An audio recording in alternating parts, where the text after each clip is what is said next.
It's November 26, 2024, Tuesday. I'm in Studio C with Mr. John J. Jeckovich, and we're reading his book, Their Mother's Sons. This book takes you from the time Mr. Jeckovich was 11 years old past his retirement. It also includes him being drafted in the United States Army, working at Kimberly-Clark, working at owning a laundromat, a snow plowing business, and miscellaneous construction jobs. Why did you wait till you got drafted? My mother had to take care of my mother. So Mr. Jeckovich didn't enlist for World War II. He waited for the last moment because he had to take care of his mother since about 11 or 12 years old. Her husband passed away at 43. So before I start reading your book, Mr. Jeckovich, what's your dog tag number? 420965. Okay, that's the code to open it up. I see you're celebrating with all brand new clothes again. Well, I ain't had no brand new clothes on. Come on, It's Dave. brand new to me. New shirts, t-shirts, pants, socks, shoes. You're looking very good, Mr. Jeckovich. Yeah. I heard you had a big day with a lot of visitors. Today? Yeah. Little Tommy, Tom from your grandson from New York. Yeah, he came over for a while. He Yeah. came with his beautiful Rachel and his two little girls, Adriana and Amara. What a great family he is. They're getting ready to go fly back today. Yeah, what a great family that guy They're gonna has. hit that snow down there. Yeah, he is a great family man, and so is Rachel. Is a great family person. And those little girls, Adriana and Amara, are just super. They're very nice. I'm glad they came to visit you before you left. And then also, I was told you had Amber visiting you. Yeah, Amber, yeah. You have a lot of visitors, Mr. Jeckovich. A lot of visitors. Well, safe travels to Tom and his family flying back to New York, and we hope to see you again soon. And have a wonderful holidays. Have a great Thanksgiving and a beautiful Christmas. So did you want to say anything about the visits? About what? The visits you had today? No. With the beautiful little girls? Yeah, beautiful girls. Nice yeah. Little wife. Tom, yeah. Nice wife. Yeah. Tom's a great father and husband. He gave me that Hall's, what did he give me? That, Clam chowder. yeah, and I clam chowder. I heated that up yesterday. It was good. Oh yeah, Tom's got a big heart. I'm so happy he did that. Tom has a big heart. He's a great guy. He's a great guy. Well, safe travels, Tom and family, and we'll talk to you soon. So I didn't prepare nothing for today on the way to the studio. There's lots of traffic. A lot of people getting ready to celebrate Thanksgiving. Is there anything you want to take over and talk about today? Well, Any subjects you want to talk about today? no. Mr. Jeckovich is a highly decorated World War II veteran Oh, boy. from Company H, 2nd Battalion, the 291st Regiment of the 75th Infantry Division of the U.S. Army during World War II. Mr. Jeckovich's division was affectionately called the Diaper Division. Why was that? Well, they're all 19-year-olds. All 33s, they're 33s. All 17 and 18 and 19-year-old teenagers, and they're coded as 33. That's Army slang for teenagers. Combat ready. Combat ready. A lot of people don't seem to understand. They think, well, he's 25 or 30. Can't compare to a 17, 18, 19-year-old. There's a major difference in stamina. Oh, yeah, the stamina, yeah. 25 still sounds young, but they just don't have what a teenager does. They don't have what a teenager does. There were 16,500,000 young men and women that were in the United States Army and all the other military divisions during World War II. We lost almost all of them. All of them are almost all gone to old age. And the ones that are living, there's less than 6,000 actual combat veterans. These are the guys like Mr. Jeckovich. They were on the front line. They weren't in the rear echelon. They weren't on the rear echelon. They're front lines. Mr. Jeckovich ran to heavy machine guns. How does heavy machine guns work? How many people you need to operate? Well, there was a crew, 12-man crew. The tripod weighed 135 pounds. The Right. receiver weighed 125 pounds. Right? How about the And then the ammo, you had ammo bearers had to take care of the ammo coming in. And they had, when they ran out, they had to run back and get more. It's to my understanding that that weapon got so hot you had to cool it by water. It was water cooled, yeah, but you couldn't touch it. One recruit touched it, the guy's hands all burned out right down to the bone. And he was sent home. That's sent home. It gets red hot. Yeah. Thousands of degrees. But this was the coldest winter of record at the Battle of Bulge, 30 degrees below. How did you keep the water from not freezing? For antifreeze. Antifreeze. And that worked just fine. Yeah. Many people think when you set up a machine gun nest, you stay there for the entire day. How does that actually work? No, you fire two or three belts and run. How many are in each belt? Huh? How many are in each belt? 130 rounds in a belt. And then what do you do after you blow up these two belts? You take off and run someplace else. And why is that? Well, because you got to change direction where they get you zeroed in real fast. So they don't pinpoint you. Yeah. Another reason you would never go into an unoccupied house, why is that? Because they got to zero it in, and you're limiting yourself. They tell you to stay outside, get yourself a barn or something, but don't go to the houses because they got them all zeroed in. Many of Mr. Jeckovich battle associates didn't make it, and many of them didn't make it because they were book smart, and Mr. Jeckovich, taking care of his mother, was very street smart. So Mr. Jeckovich survived the war, but I believe it was solely by the grace of God and the prayers by his mother, which was a highly devout Roman Catholic, and the prayers of Renee from Paris, France, that was a former Roman Catholic nun. What finally happened to Renee? Well, her two brothers got killed, and she got discouraged, so she went into resistance.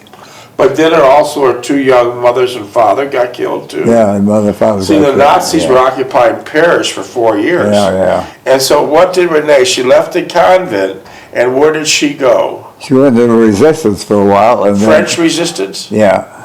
And then the Mother Superior told you out of your realm, she says, we have to get you re-cleansed again. We're going to send you down to Vietnam to be a missionary for a while. And what happened to her? She went down there, she got killed.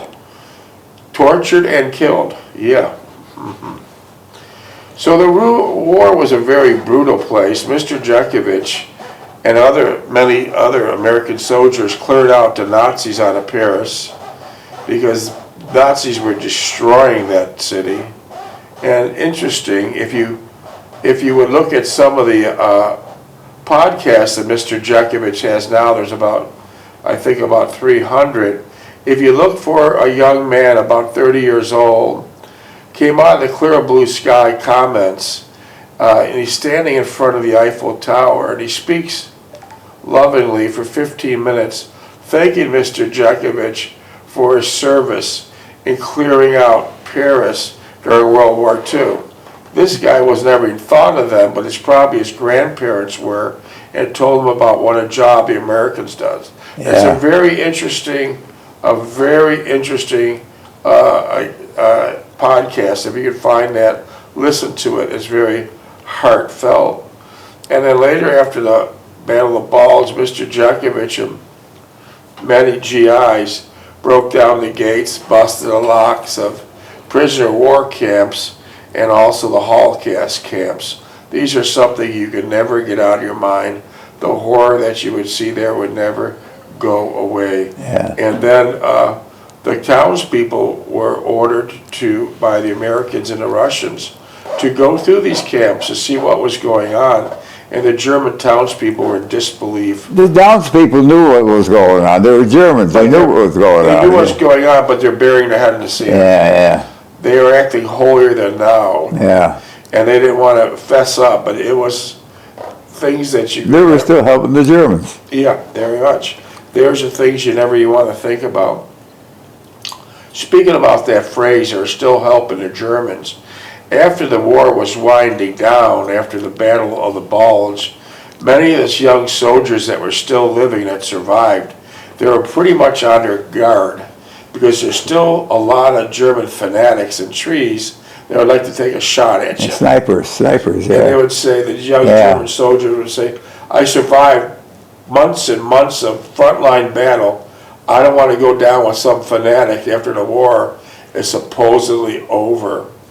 A lot of the GIs at the war ended up at the Battle of the Bulge. That was Hitler's last-ditch effort to a scorched earth theory. He wanted to kill every American, and he wanted to destroy every building in Berlin. He didn't want to leave nothing for anybody.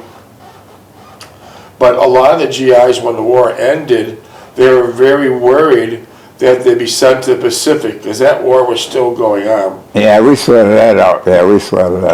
Why? What would you rather been in, Europe or the Pacific? I'd rather be in Europe anytime.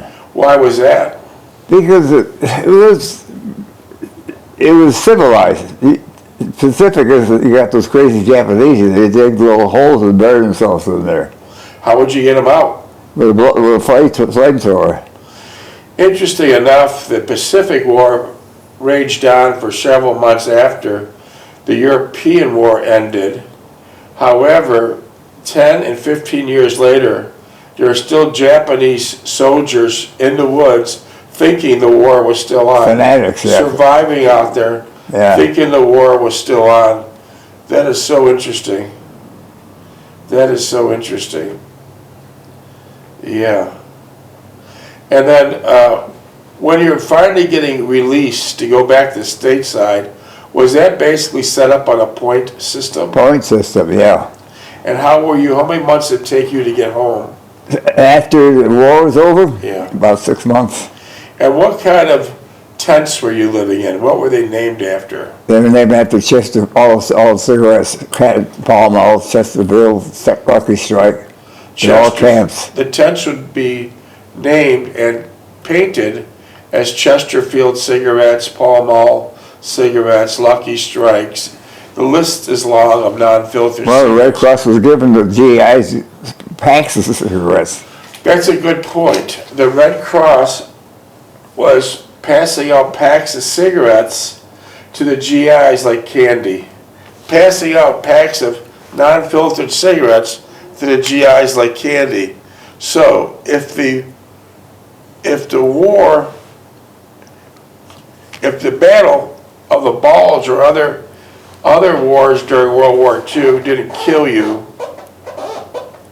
or maim you, 30 years later, the cigarettes you got addicted to. Yeah. Young kids were smoking. Yeah, out of boredom, mostly during the war. So that was the foothold the tobacco companies got into very strong of the World War II soldiers. And once the war was over, it was the 50s and 60s, the tobacco companies were looking for another way. And what they did is these tens of thousands of 7-Elevens, they would have what they put on a counter. Bags of cigarettes and the stuff. They put displays of cigarettes on the front counter of all the 7-Elevens and other convenience stores. Yeah. And they wanted the GIs, the young kids, to steal them, and then when they start smoking, then they're hooked. Exactly true. The tobacco companies posted after the war all these displays of cigarette packs on the front counter in front of the cash register on many tens of thousands of 7-Elevens and such. And their philosophy was, a pack of cigarettes stolen today is a carton of cigarettes sold tomorrow. Yeah. So they were relentless, they were ruthless. They didn't care about your health, they cared about only the bottom line. Minutes, please. So it took you about 6 months to get released from the Army. And what did you do? 15. And what did you do once you finally got home? Well, my mother had a long list for me to do. You're kidding. As soon as you walked in the door? Yeah. What was the list consisting of? Well, nobody took care of the house or anything. They needed painting, they needed a lot of work around the house. So you were on the go. Yeah. As soon as you got into that house, you were on the go. Yeah, she said, quit your goofing around. You've been goofing off for the last 3 years. The government's paying your way, and you're living off the government. Get to work. I love that. On the front line of the coldest winter in 100 years, getting shot up. Mr. Jeckovich has been shot up by snipers, beat up, trench combat, stabbed, bombed, trench foot, frostbite, you name it. And he's still here, knock on the door of 100 years old. Mr. Jeckovich can still read the newspapers without glasses. He jogged for 80 years, never took a prescription in his life, never took a vitamin in his life. Did you ever drink and smoke? No. How about during World War II? No. Never drank or smoked in his life, and he's picture perfect. Picture perfect. He can squeeze your hand, and the power in that hand is so powerful, it would knock you down to the ground. When Mr. Jeckovich started jogging, this is a very interesting fact, jogging was not acceptable nor fashionable back then. So what happens when you're jogging? They told me, get off the road, you bum. They would say, get off the road, you bum. And what kind of things they throw at you? They filled up beer cans, filled up pop bottles, glass bottles, everything else. They would throw Genesee cans of beer at them full, glass bottles, and one time they threw a full can of Campbell's soup and popped them right in the head. Yeah. These people that were doing this were ignorant of the fact that they're ignorant. Mr. John J. Jeckovich was jogging for health, not for transportation. They didn't understand that. So I'm sure all these Weisenheimers are all pushing up daisies today. Now, when you fast forward several decades, jogging is very acceptable and fashionable. Oh, yeah. People realize it.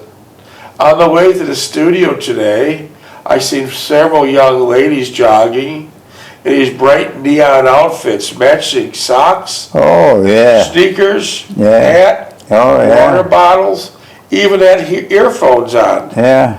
What did you jog in? I dropped a pair of corduroy pants, worn out sneakers, and a t-shirt. Yeah, and as it became fashionable, did you go out and spend $500 and $600 for all these fancy clothes? No, I stayed what I had. You stayed what you had.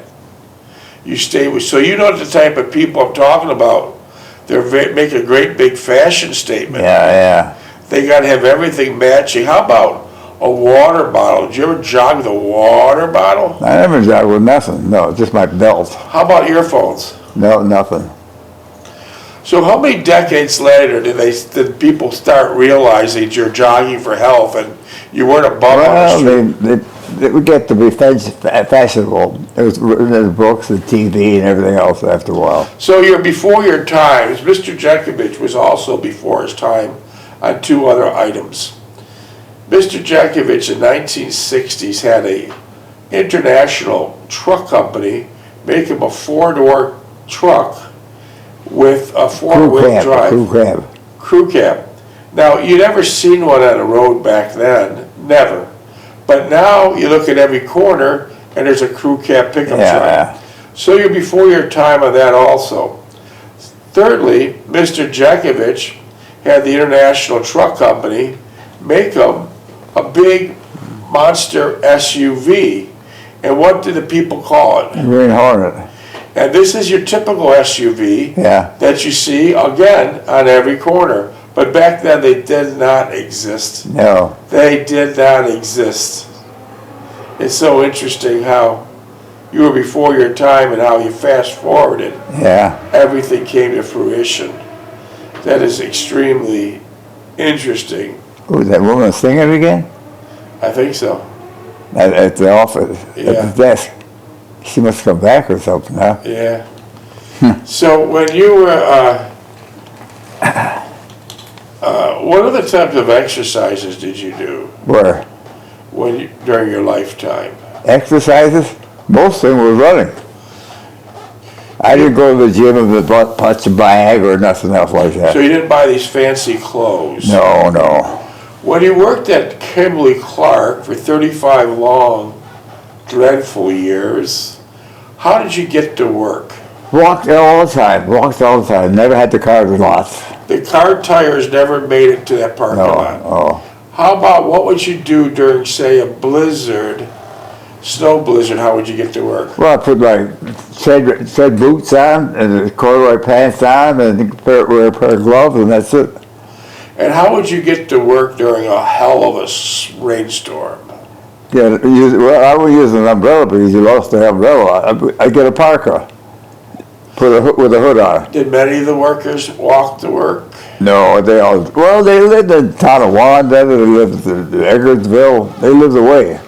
An interesting fact. So Valinsky didn't live next door to me, but he took the car all the time. Belinsky didn't walk to work? Yeah, he never walked.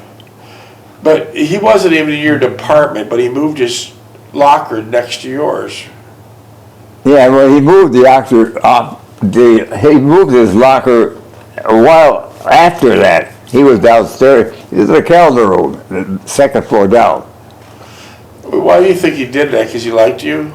No, he didn't like me. He thought, no, what he thought, the water was warmer and there was this closet in the shower room at the end of the shift.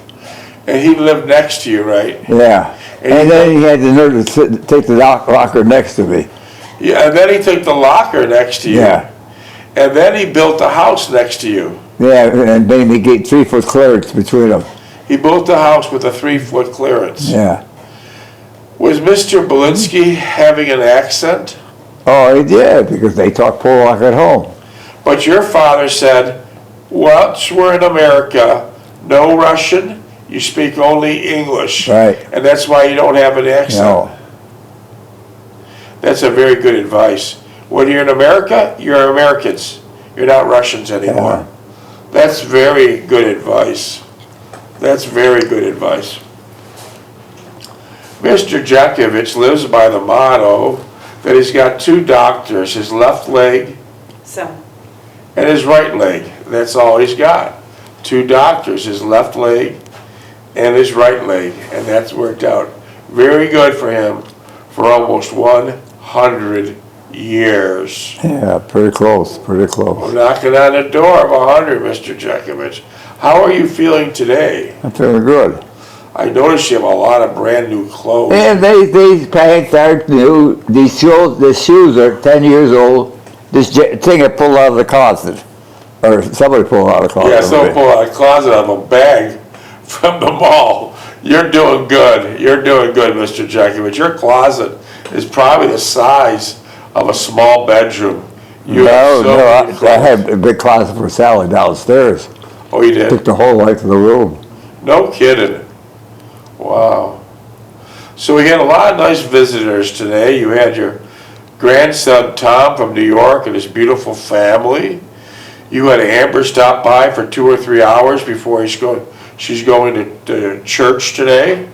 So you've been very active. Yeah, well, You've been very, very active. And I heard your apartment set up like a beautiful Christmas cottage. well, Jen fixed that up. I helped her, but she did most of it, yeah. I heard you did a lot of good help.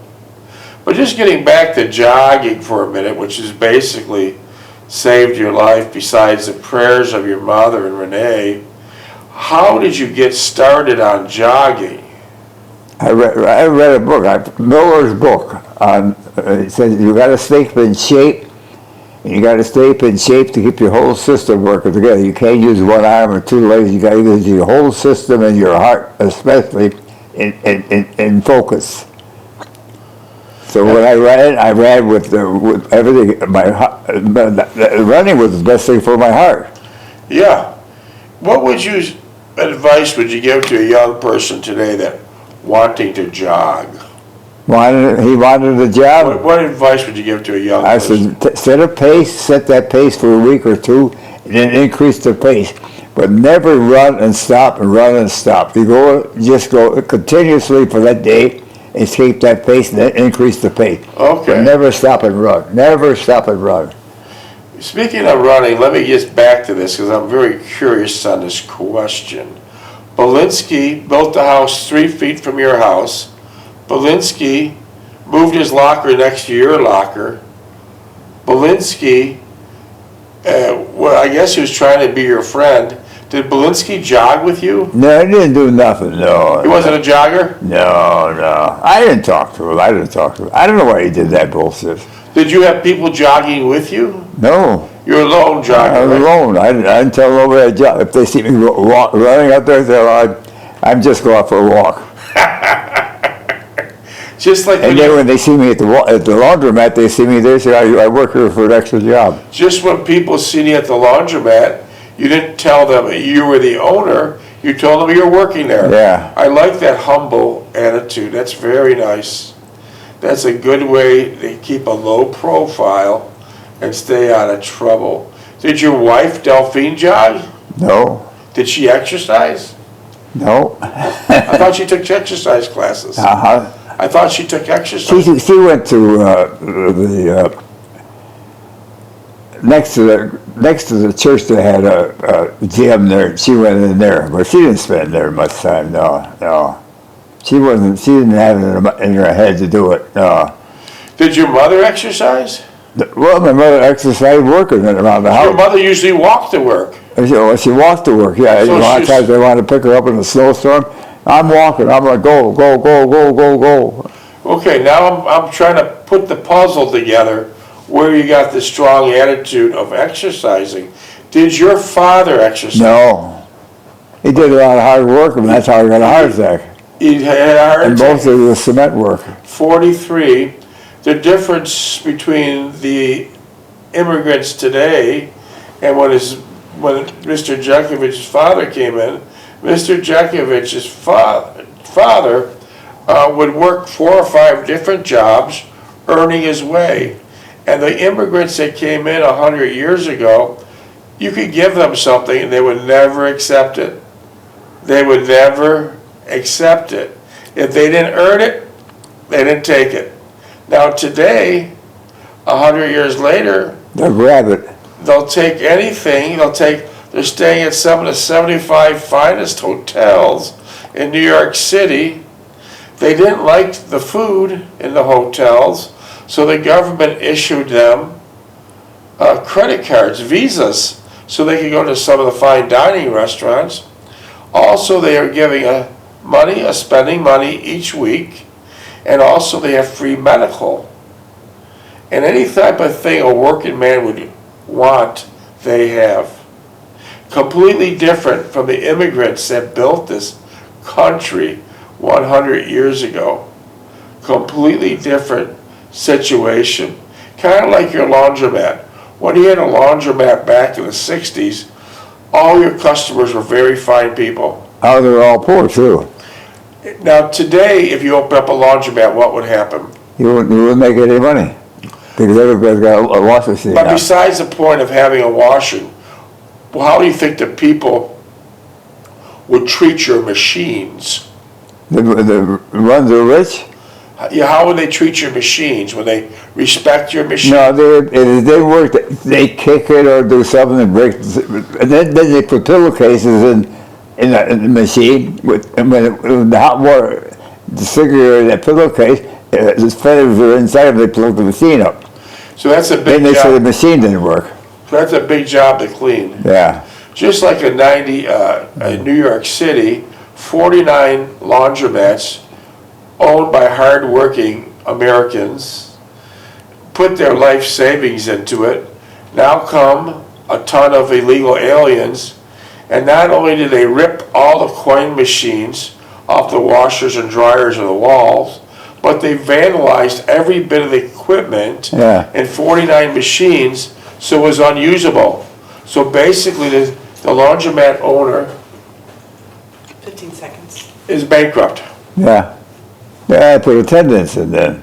Yeah, but most of these laundromats, the owners don't have money to put back together. Yeah. Second. How Oh, we'll pick this up tomorrow. Oh, what's that?